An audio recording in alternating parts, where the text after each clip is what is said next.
I am just a stickman, drawn with simple lines, but today I carry a heavy story, a story that didn't start with swords or war cries, but with a long road through the desert. The air was dry, the sand endless, and the people walking beside me were not soldiers by profession. They were farmers, traders, fathers and sons. They didn't march for conquest. They walked because they had no other choice. History often begins quietly, long before the battlefield appears. The plan was never war. It was supposed to be a simple interception of a trade caravan, nothing more than economic pressure against an enemy that had taken everything from them. No armor, no grand strategy, no expectation of bloodshed, just a small group hoping to survive another season. But history has a strange habit of changing direction when arrogance meets resolve, and when underestimating your opponent becomes your first mistake. Word traveled fast across the desert. The caravan escaped, and instead an army moved toward us. Not a small force, but a full fighting unit, proud and confident, armed and ready. They came not just to protect wealth, but to send a message. They believed numbers alone guaranteed victory. From where I stood, the imbalance was obvious. One side was prepared for war, the other was simply standing its ground. As we reached the Valley of Badr, the land itself became part of the story. Wells dotted the area, silent and powerful, more valuable than any weapon. Control the water and you control survival. Decisions were made quickly, not loudly. Positions were chosen with care. No dramatic speeches, no overconfidence, just calm movement, as if everyone understood that discipline would matter more than strength. The enemy arrived loud and certain. You could feel it in their posture, in the way they laughed and moved without caution. They camped without concern, believing fear alone would crush resistance. From their perspective, this wasn't a battle, it was an execution waiting to happen. But confidence can blind even the strongest army, especially when it turns into arrogance. Night fell over the valley, and silence took over. The wind moved across the sand, and the temperature dropped. For the smaller force, the night was not filled with celebration, but reflection. Each man knew the odds. Each understood that tomorrow might not end in survival. Yet, strangely, there was calm. Not the calm of certainty, but the calm of purpose. Morning came with dust and tension. The two sides faced each other, separated by distance and belief. The enemy saw weakness. What they didn't see was unity. Lines formed, not chaotic, not rushed. Every movement was deliberate.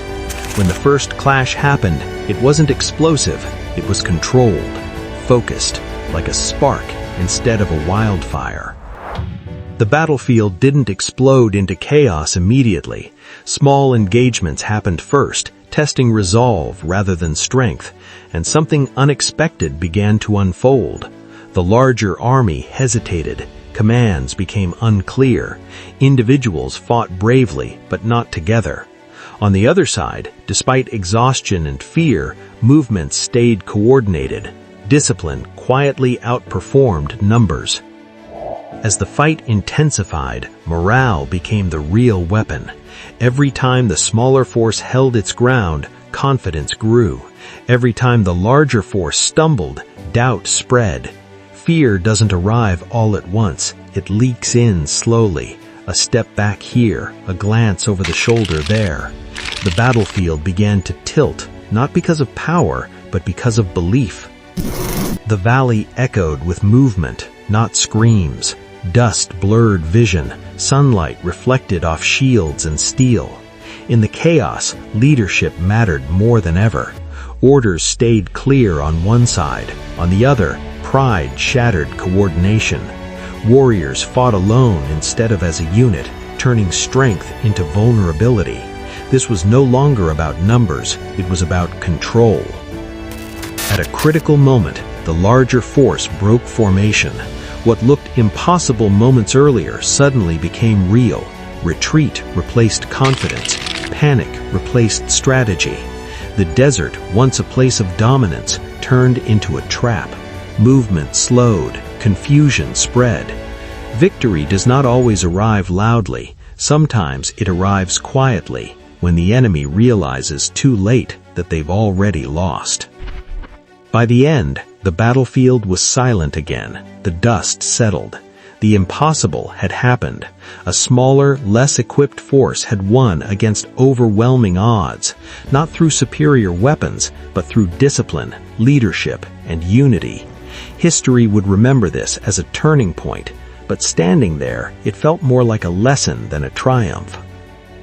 This victory was not about destruction, it was about survival, about proving that power is not owned by numbers alone. The defeated army left behind more than losses. They left behind a shattered myth that dominance guarantees success. From this day forward, no one would underestimate this group again. As a stickman narrator, I look back and realize something important. This battle didn't create confidence, it revealed it. It showed what happens when belief, preparation, and restraint align. No dramatic conquest followed immediately, no empire rose overnight, but something far more dangerous was born in the minds of their enemies: respect. The aftermath echoed far beyond the valley. Alliances shifted, perceptions changed, the balance of power moved, not because of fear, but because of credibility.